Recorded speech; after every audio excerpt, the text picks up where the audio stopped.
Sorry. Okay, well, thank you for taking the time to learn. We're going to keep this interactive, so if you have questions along the way, I don't know if you can flag or take Yep, yourself off I'll mute. let you know if I see a question pop up. I'll make sure you And see. if it's a long answer that goes beyond the scope of what we're trying to cover, we can take it offline and follow up with whatever information you need. But I've been doing this for 20 years. My background is in information technology, so I went to school to be a computer scientist. I ended up in turf. Had some brothers who started a synthetic grass company. It was over 20 years ago. So my two younger brothers started a company called Forever Lawn, and the the opportunity of working with brothers, working as family, was very appealing. So I ventured out, left my 20-year career as a computer. I was mid-level management at Progressive Insurance and Technology. And my brothers were also in technology. So what we did, we brought a technical, innovative spirit to turf. It was kind of a stale industry, and we'll kind of hit on some of that in here. I'm going to try to be concise. Sometimes that's a challenge for me. So I'm going to try to blow through here. I've got some slides to drive this presentation. I need to move. It doesn't matter, I think, where I put you guys, where I can see you, Beth, right? You can't see yourself on my screen. Correct. We can just see the presentation that you're sharing with us. Okay. So we say grass without limits because there's so many things you can do with turf. And I'm going to take a generic approach to this to give you some background. Again, bear with me while I move this around. I also want to forewarn you, there's a train not too far away, so hopefully that isn't too loud what you're hearing. If you guys need to get in touch with me, that is my information. Take a picture of it.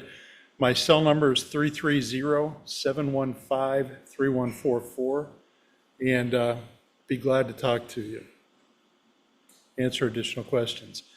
But I played football, and I was always a natural grass guy. It's like, why would anybody use fake grass? And became more and more prevalent in the later years of my college playing football days. But it was a different kind of turf than what we have now. But it was designed to be lower maintenance. It's difficult to grow grass in certain situations. But synthetic grass needs to be durable. So whatever product you have, whatever application you have, you want it to last. You don't want it to fall apart. You want it to serve the purpose. Versatility.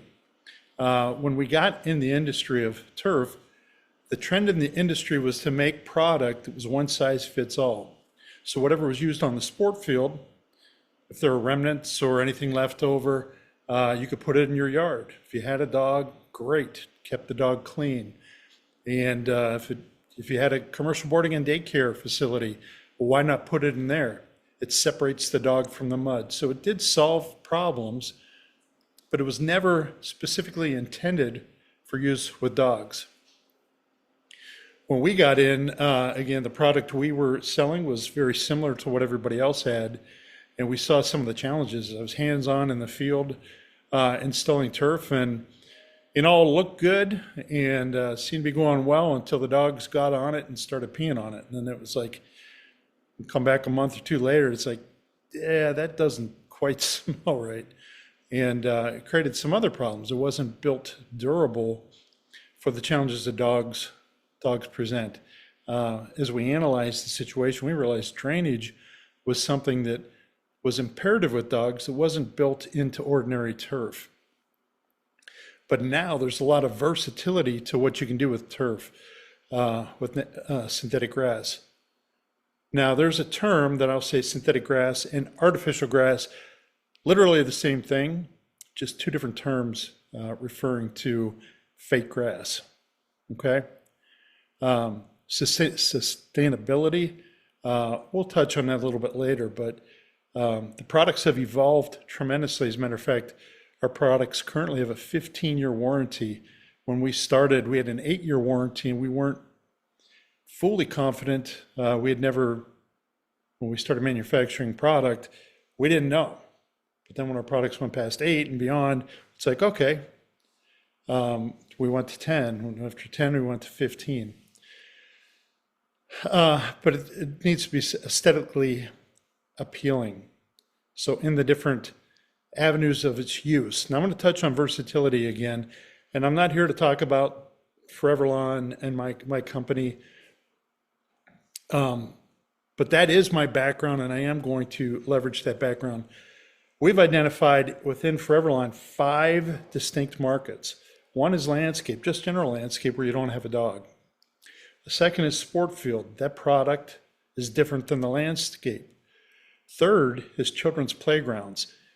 Children's playgrounds, believe it or not, that takes more abuse and wear and tear than a sport field. The products designed for children's playgrounds are very unique and different than those other categories.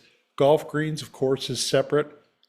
But then the last quadrant or division of product within Foreverlawn, and it's the thing I am uniquely in charge of, is artificial grass for dogs, synthetic grass for dogs, our product called canine grass. Okay?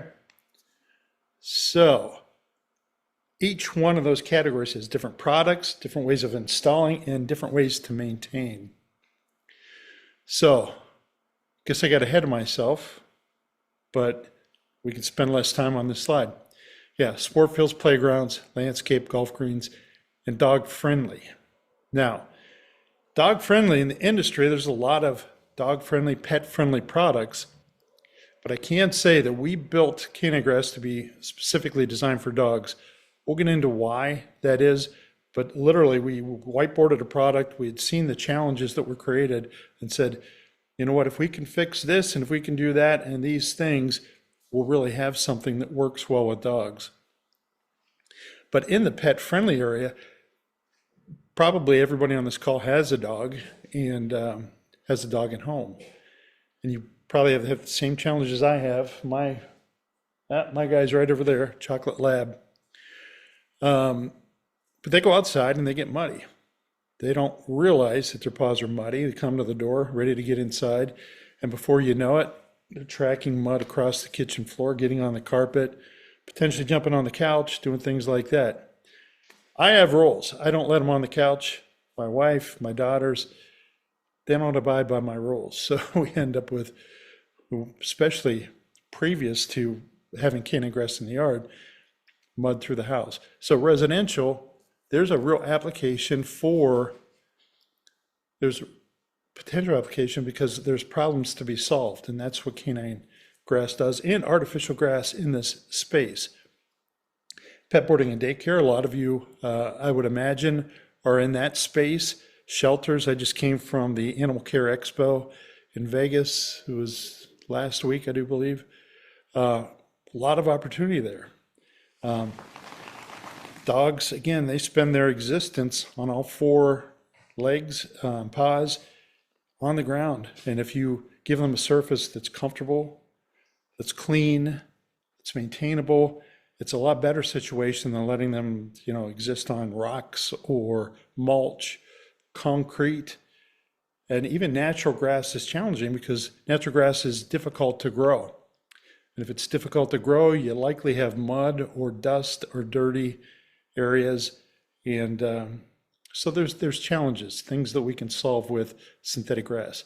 Dog parks at the beginning, that was a dog park that was on the screen when we got started. We mentioned it, but standard synthetic grass products aren't designed for dogs, but I can tell you there's a lot of standard synthetic grass products that are marketed that they are for dogs. So I'm going to give you some things to look for, things to be aware of, and it will hopefully help you as you navigate purchasing a product for your facility. Grass with dogs is a natural fit. When people drop off their pets to a pet boarding and daycare facility, they want that warmth, and you get that from your staff, and you also get that from your facilities.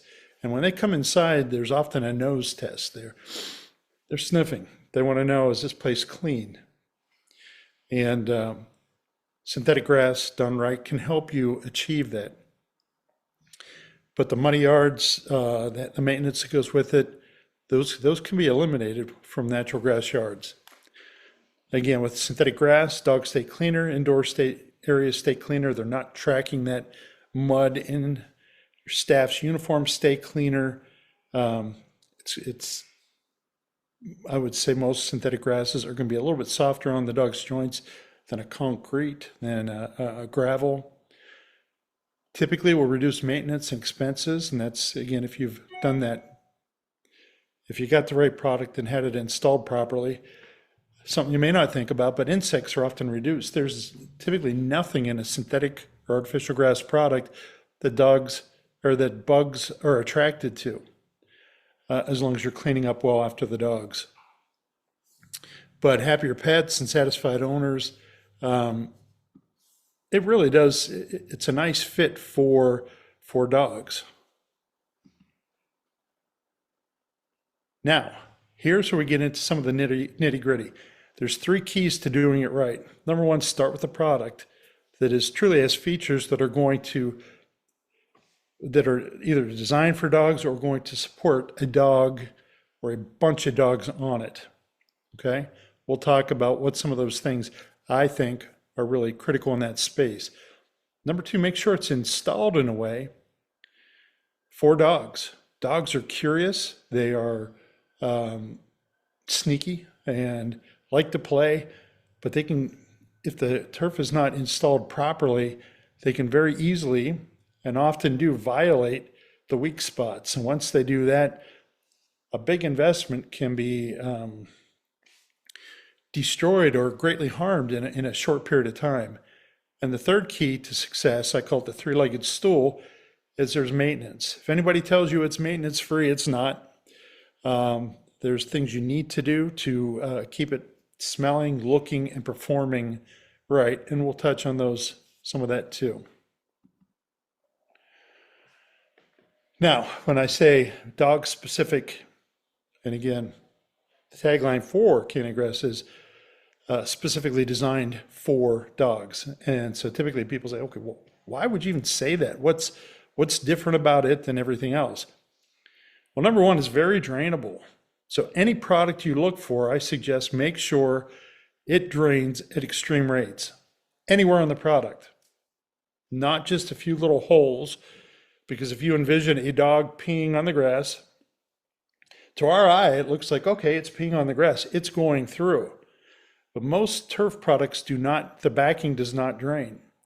So to make it drainable, there's pencil-sized holes that are pierced into the product every 4 to 6 inches is common. And that's where it drains. So the urine ends up sitting on the surface until it's rinsed enough that it dilutes and can pass through those holes. Now that can be challenging because it can take a lot of water.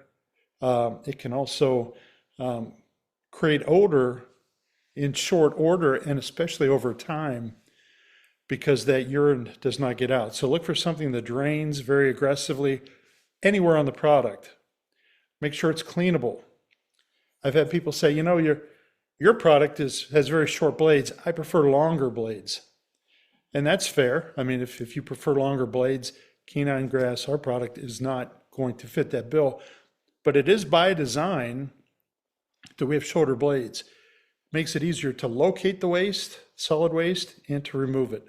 The longer the blades, the more difficult that process is. So from a functional standpoint, my recommendation is shorter is better than longer for the cleanability. You want it to be safe. Cleanability goes with that, but safety goes into the product. Is it really secure, and is it installed with methods that are going to continue to be safe for my dog, not just now the day I put it in, but for weeks, months, and years down the road. I have a Sometimes question. there's a Sorry, Ken. question. Yeah, I Yeah, have a no, it's good. question. So I know urine is fairly corrosive actually if it's sitting on certain materials. Will urine that can't or won't drain quickly through turf kind of deteriorate that turf quickly?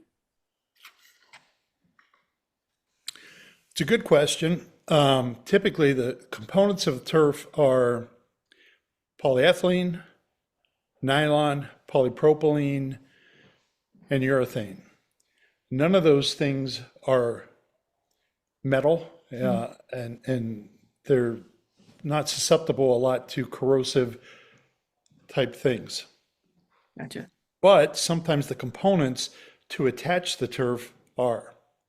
So if somebody's using spikes to anchor the turf, very often we pull up turf with these big long spikes and they're all rusty and corroded. Those can be very dangerous with dogs. So if I'm installing artificial grass for dogs, I'm not using components like that. And since you asked the question, I learned this the hard way. In the early years, I didn't know this, but galvanized components, whether it's staples, spikes, big landscape staples to hold a product in place, they corrode very aggressively and will break down usually year 2, year 3. Stainless steel does not. Stainless steel will stand up to cleaning products and pet waste. So we use 100% stainless steel components and plastic components to anchor the product. And those are important things because it's not just, again, you see green grass. Drainability is very good. Safety, that goes right in with the safety, the product as well as the components. And then durable. Dogs, their paws are very rough and abrasive, and they're very active, rolling around, doing all kinds of things, sometimes digging. There is no synthetic grass that is dig proof. And I've had people say, hey, is your product dig proof? It's not, but it is the exception to the rule that a dog digs through the product. Can they? I've seen, yes, dogs can eat tin cans, eat rocks, and do all kinds of crazy things. I'd be foolish to suggest that no, dogs cannot dig through this textile product, but our product is built very durable. So I always suggest check the history of whatever product you're working with and see what the longevity is. Find out where it's been used, for how long, maybe visit those places. That's a good test to say, is this just something that looks green and green to the eye, or is it something that's going to last? So I want to show this picture because it's just showing a sample of, on the right side, the knitted approach is the approach we determined best for our canine grass, for a pet product, because it allows for drainage everywhere, edge to edge. The left side is a typical turf, no specific product, but that's urethane. That urethane does not drain except for where there's pencil-sized holes, and really it's difficult to see those holes in that picture. But an easy test for anybody on this call, you take the sample and you put it under the sink and see where it drains. There's a lot of products out there. So I would suggest the better it drains, the less you're going to have to put into the maintenance. Sometimes if you compromise on the product, then maintenance goes up. Again, my suggestion is get a product built for dogs, have it installed in a way that's designed for dogs, and then know how to maintain it. Any questions on that? Here's an example of a drainable turf.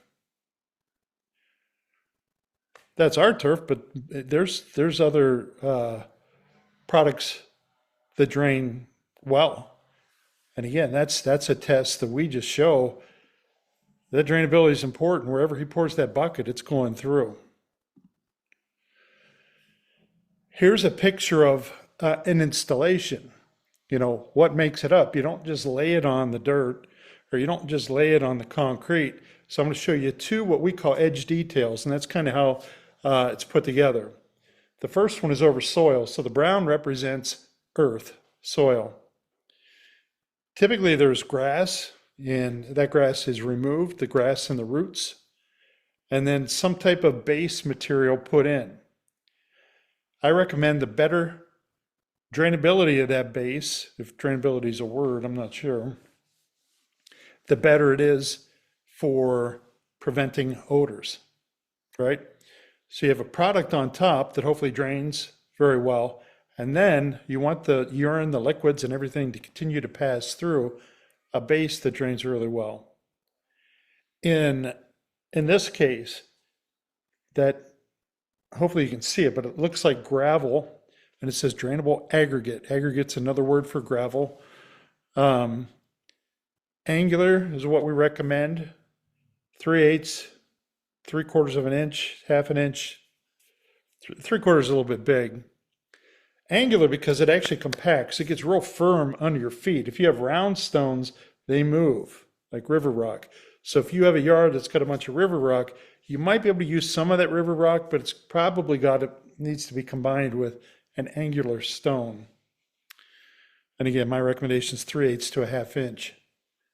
The depth of that's, my recommendation is about 4 inches, minimum 3, but you can go deeper. Okay.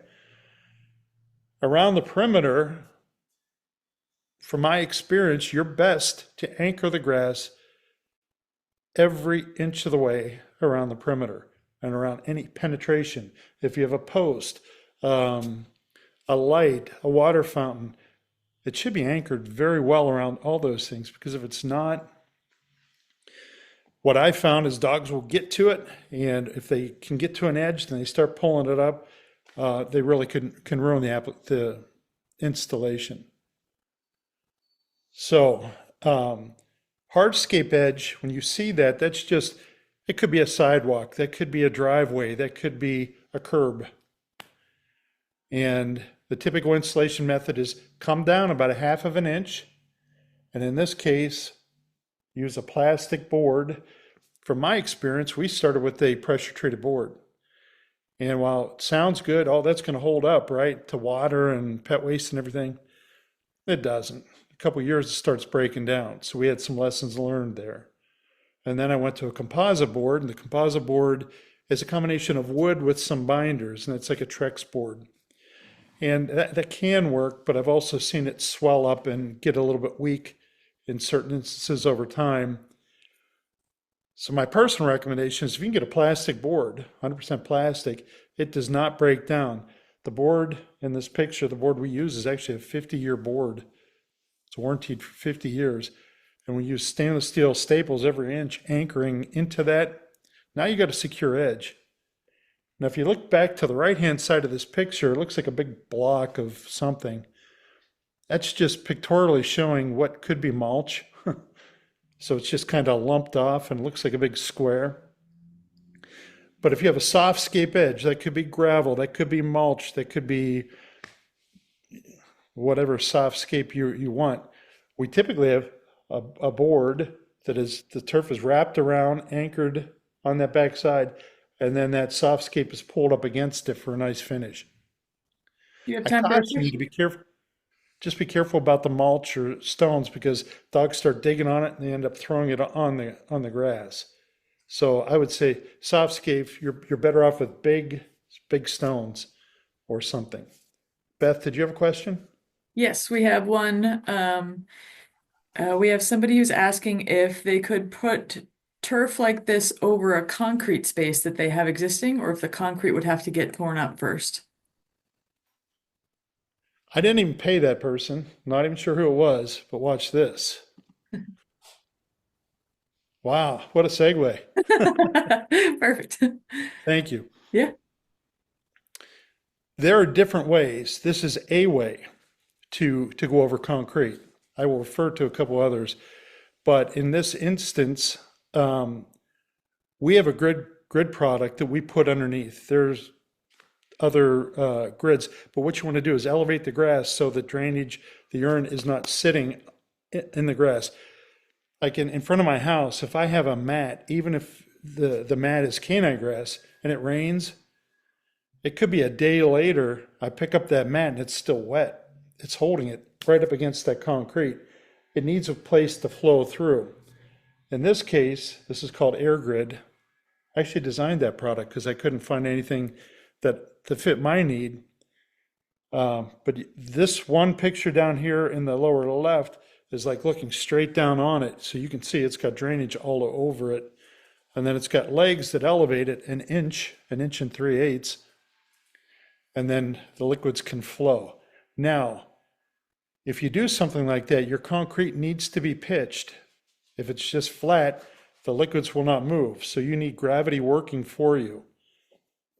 So you got some different challenges. I don't know the details of the concrete, but anybody who is installing, if they're asking the right questions, you'll know it.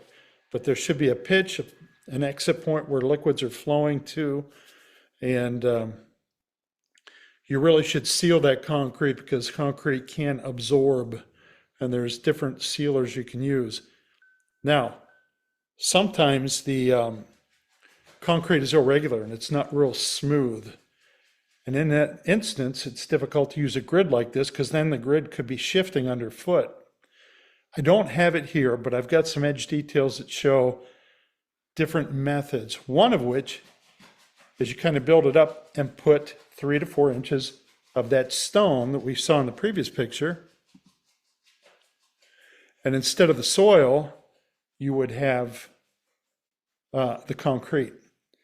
If it is flat, again, that throws another curve into the equation. We just need to understand all the parameters because in the installation, I want liquids to move through and away as quickly as possible. I don't want them lingering.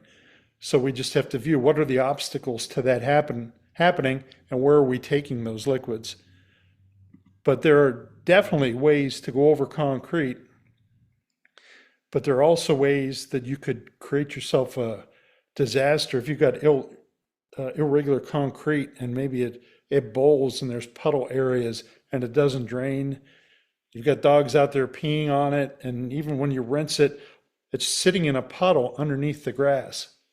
Even if it's on a grid structure, that urine's sitting underneath there and you're very likely going to get odor. So whoever has that question, we can talk specifics if they have anything they want to discuss. Probably not now, but I'd be glad to follow up after the call or,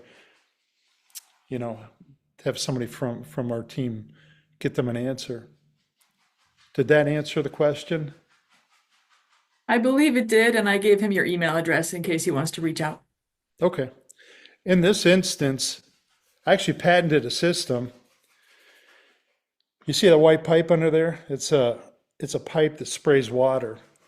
And I call it the undergrass flushing system. So a dog pees, it goes through the grass, through the grid to the surface below, and then we spray out water from that pipe. It dilutes the urine and moves it to the drain. That gap in there is just showing a gap of space. This could be, it could be 10, 15, 20 feet in between there. But that is a unique thing that is patented, but works really well. And I did that so we could put artificial grass indoor, because when you're indoor, you don't have the sun, you don't have the wind, and you don't have those natural elements drying the grass. So you don't want to wet it that often. And this way, just like flushing a toilet, that urine goes through the grid to the ground below, and then without wetting the grass, it's just spraying it on the floor, dilutes that urine and moves it out. So it's and that system, I've had it working in facilities for 15 years now. Many, many facilities. So if somebody says, hey, can we do something like that? Absolutely, and we can get you some points of reference if you're interested in that. My daughter left her dog. She left, but her little dog is still here. Ollie. Do you have time for another question? Sure. Okay. Somebody would like to know your opinion on hybrid turf, where you can supposedly plant grass before putting the turf down and it grows up through the holes provided. Do you know much about that? I do. We have a product that does just that. The product is wonderful for sport fields. It gives you an opportunity to grow grass. You still have to maintain it. You still have to mow the grass. Put potentially reseed, resod, all the things related to grass maintenance that are often one of the reasons people get artificial is it's like, well, don't have to do all that maintenance or that upkeep. The biggest challenge and some of the feedback I've gotten is that besides the maintenance, if you get a hold of that, a dog's running and it's digging or whatever, and gets a hold of that and pulls it, it literally pulls it right up out of the grass, and you can't rebury it. I mean, you've got grass, you've got dirt. So if that ever happens, you've got a difficult situation on your hand. So we do that sometimes in landscape situations. We do that definitely on some sport fields.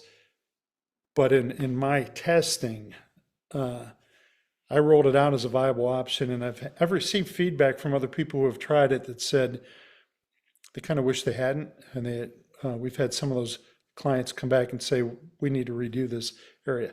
Now, could it work?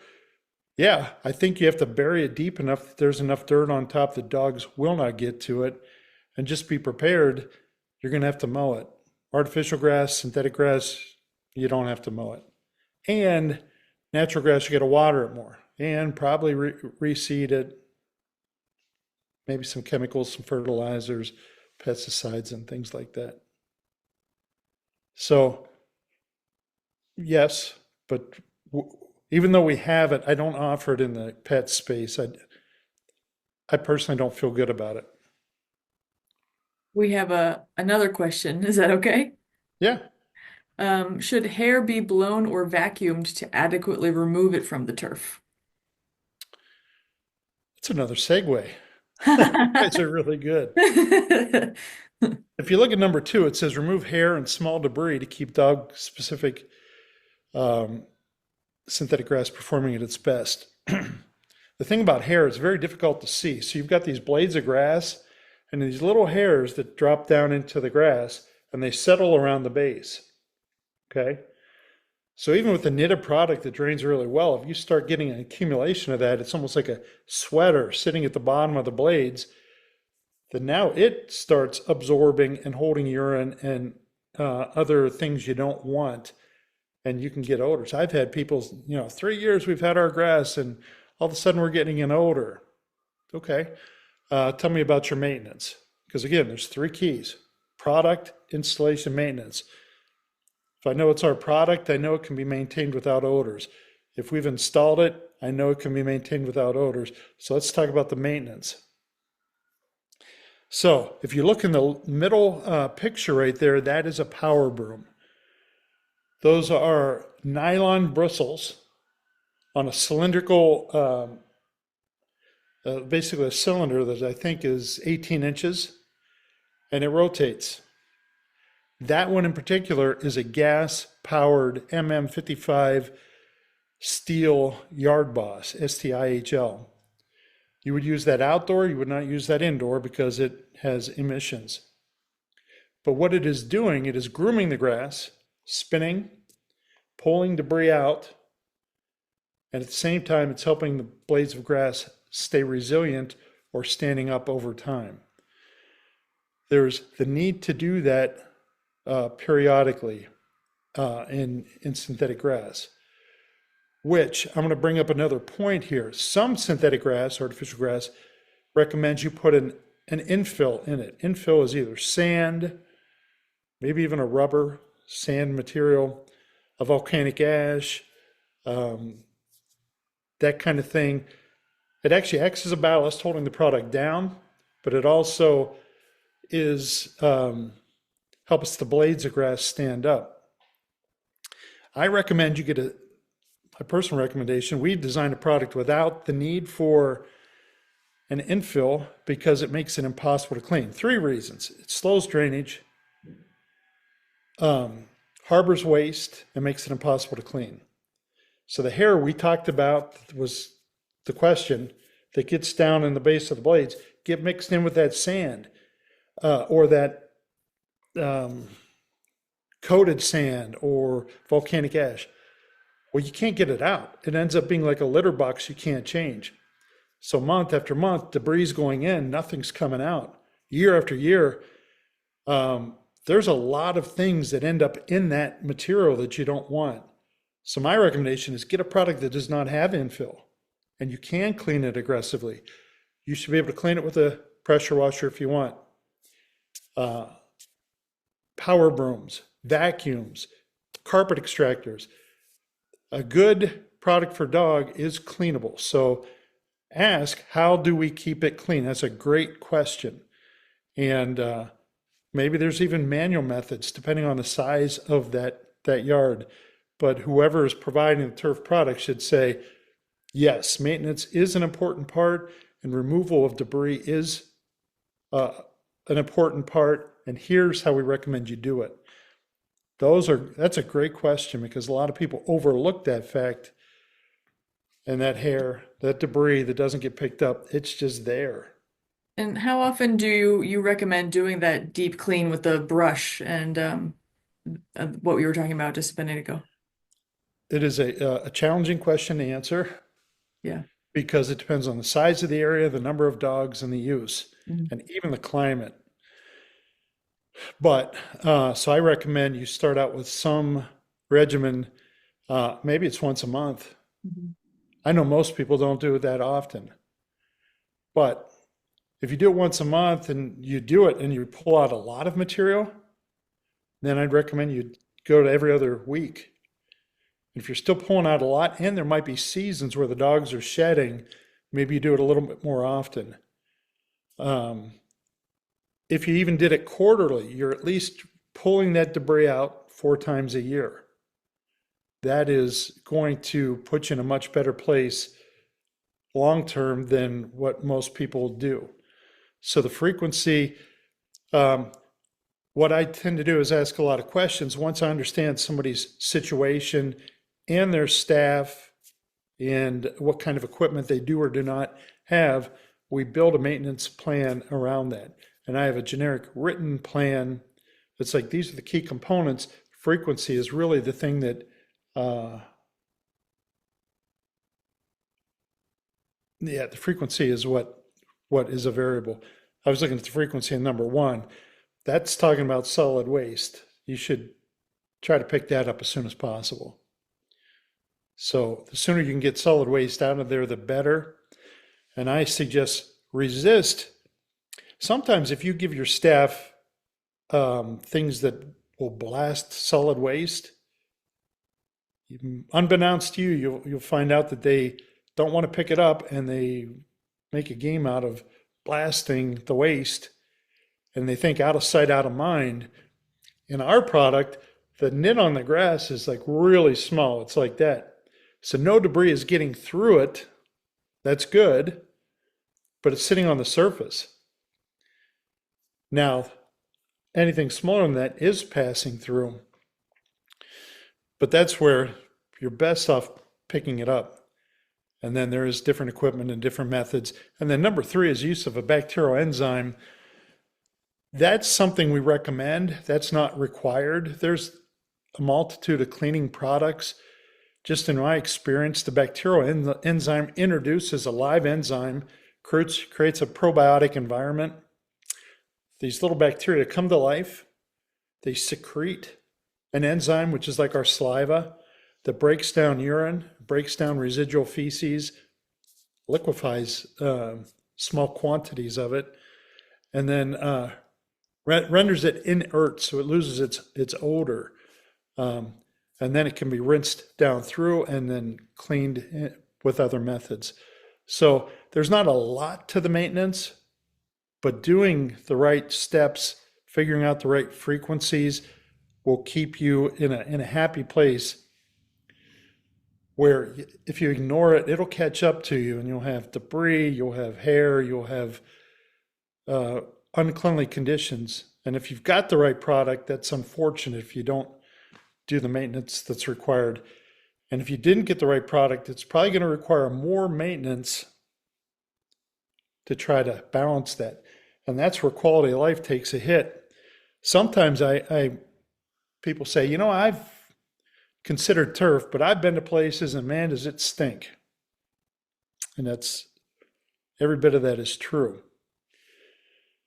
But it either stinks because they used the wrong product, maybe didn't install it properly, or do not maintain it. I can tell you, I know for a fact, you do those three things right, you can have a very, very successful life with artificial grass, indoor, outdoor, rooftop, over concrete, over dirt, over soil. I mean, it just works. And and again, it's taken me it's years of working on this stuff. It sounds so simple, but um, it doesn't come defined out of the box. And I don't know anybody that's spent any more time on it than I have. Some people say, well, it's expensive. And I don't know if anybody on this call has seen this before, but I got a call from one of our clients that said, Ken, this is about a year and a half after we had our product. Very recognizable name in the industry, great, fantastic facility. But he sent me a letter and he said, here's what you need to tell people. Here's why they can't afford not to have canine grass. I read it, and after I read it, I said, hey, can I put this stuff into a document and share this? Because you make some fantastic points here, and I'd love to share it.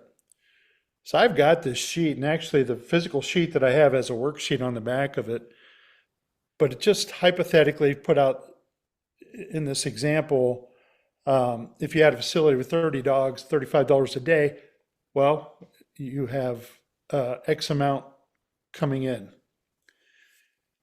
Estimated installation. That's very hard to put on a piece of paper. Some would be more, some would be less. I just said, if you plan for $15 a square foot, I think uh, well, we'll show you how it works with 15. So what's the payback? Well, here's what he did. He raised his price. So if you're at $30 and you raise it 10%, that's 33. If you're at 35, it's 350. He was able to attract new customers. He had a higher end facility. He was able to retain customers that he typically would have lost. People come short notice. He's sending home a dirty dog. It's getting in a Mercedes or whatever, and they're like, "Yeah, I've had." I'm like, or the dog goes home smelling like urine or dirty, whatever. He saw his retention go up. He saved money in maintenance, reduced injuries, had a real safe environment, and there were other intangibles. But his calculations were he made his money back in the first year on that investment, literally paid for the investment and made that money back more than one time. And if you can get an investment that pays for itself in the first year, that's a pretty good investment. If it pays for itself and puts equal value back into your business, and it's got a 15-year warranty or 10, then you can extrapolate that out over time. The key is if you do it right and leverage it in a positive way. Boy, social media looks great when you have a nice, clean, green space that's comfortable and inviting. Indoor, to put the green grass inside, it's nice to be able to do that. But I'll tell you, be careful, because if you go inside and don't do it right, you can put foul odors through your whole facility, and that's something you're paying for, something that becomes a liability. So again, is it cheap? No, it's an investment, but there's opportunities for it to pay for itself. It's not some frivolous expense, in my opinion. And again, it's understanding it and leveraging it. So I just thought that was kind of nice to throw in here and get you something to think about. I can get that to anybody. As a matter of fact, I have a version of it that I'm going to bring up online, and people can type in. These will be have an example, but you could type in your own example, information to see what it does. Now, I went longer than I wanted. I apologize. That was the presentation. There's a lot of rabbit holes we could go down. I appreciate the interaction. If there's questions here at the end, I'd be glad to answer them. Yep, we have two. One person's wondering if you have any contacts in Canada, specifically British Columbia. We have If you're talking Foreverlawn has a dealer in Toronto, one in Edmonton, and I believe Vancouver. British Columbia, that's up in the Northeast, isn't it? That's where IBPSA was going to be. Oh yeah, yeah. Hmm. We personally do not have a dealer there, but we get product to Canada, and a lot of times we can leverage our Canadian dealers to do different things. I don't know what other turf companies exist up there. We do not have an immediate presence in that area, but we are in Canada, and we tend to figure things out how to get somebody taken care of. They say Vancouver is in BC, so it sounds like you should be able to help them. But I did send them your emails also. Okay, good. The other question was talking about cleaners, if there are any brands that you recommend for cleaning specifically. The longest I've been associated with product is Health Technology, Bacterial Enzymes, and Alpha Tech Pet. They're similar. They're two companies that do similar things. One's on the East Coast, one's on the West.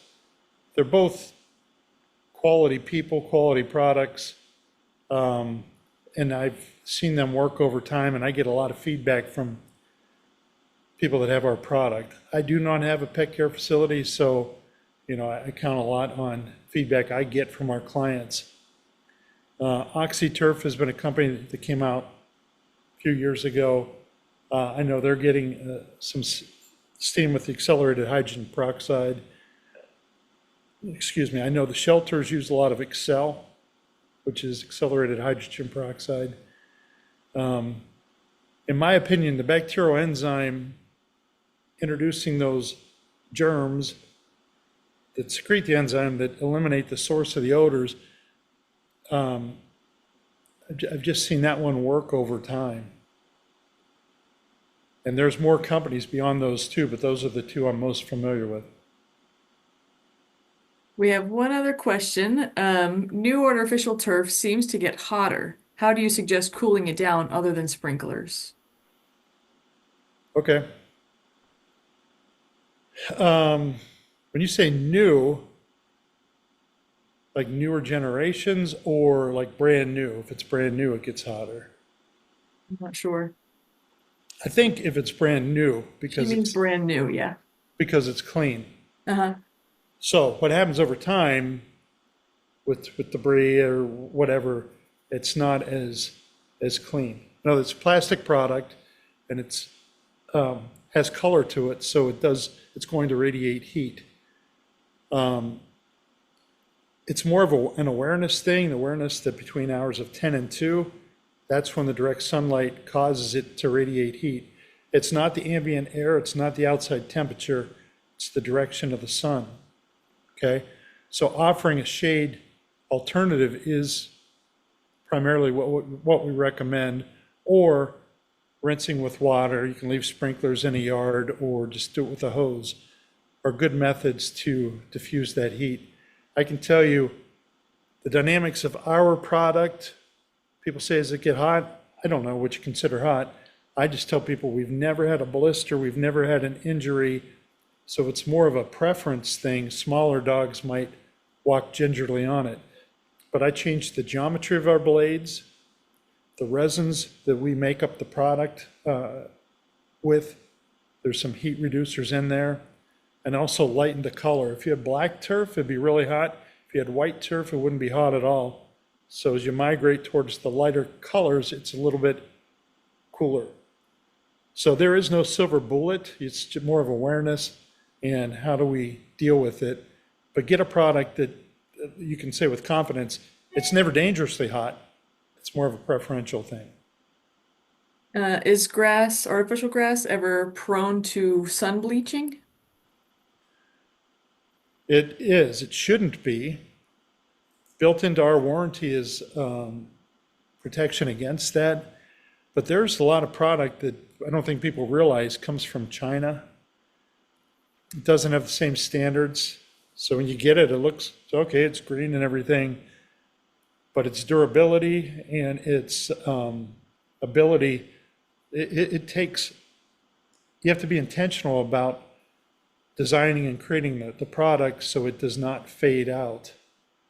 So absolutely, I've seen products fade out terribly. So check the warranty of the product, make sure that that's something covered. And again, look at installations that have been in the ground from that company 5, 10, 15 years. Just don't take their word for it. I know a lot of companies say, oh, we got a 15-year warranty too, but they've been around for 2 years. It's like, well, how do you even say that? You don't know, right? But it is absolutely possible, and the product needs to be intentionally designed to minimize fading. I think that's all. I think we got all the questions. Oh, wait. One more. Do your installers do the prep work like the stone, or is that something that would need to be contracted out for? Okay, I can only speak for Foreverlawn in this instance. We have 90 dealers across the United States. Every dealer goes through extensive installation training. So they sell and service. Now, they can go turnkey. They can come in and clear the area. They can install the boards, bring in the stone, and install the turf. They can go soup to nuts. That's the typical method. Now, there are different approaches. If somebody says, hey, I'm really handy and I've got a bobcat and I can clear this area and I can do that and I can get the stone, okay, then we can eliminate that from the scope of work and just do the pieces to the work that remain, which is maybe the board work, leveling and compacting the stone, and installation of the grass. So besides that British Columbia that I'm not sure that how specifically we cover it, in the United States, there's 90 dealers that they're positioned all over the place. And yes, they would be able to do that. It's a good question to ask anybody you're talking to about turf. And here's just one thing to wrap up. As far as product, as far as installation, as far as maintenance, ask this question in relation to each one. What is different about your pet product than what you sell for other uses? What's different about your pet installation and why is it different? And what's different about your maintenance? If there are not very unique, distinct reasons that there's a difference, you're probably installing a product that is very generic and is not designed for dogs. And again, it may look nice and it may be cheaper, but over time, I think very often people regret that because it doesn't handle those challenges. But that simple question, you at least know enough to say, okay, that's a good answer, or it's not. You have a barometer to weigh that. Good.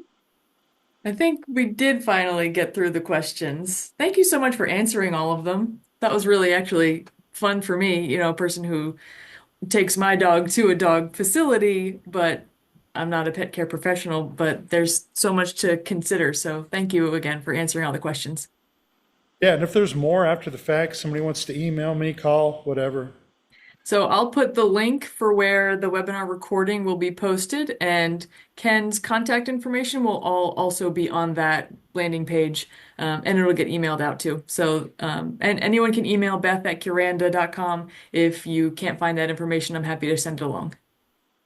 I will be at the Pet Boarding and Daycare Conference coming up in Vegas Yeah, me too. 2 weeks. So if you want to stop by and say hi, if you're there, please Yeah. do. All right. Well, thank you everyone for coming, and thanks again, Ken. It was great to see you. Thank you. I really appreciate the invitation. Of course. All right. I'll talk to everyone soon. Have a good day. Bye.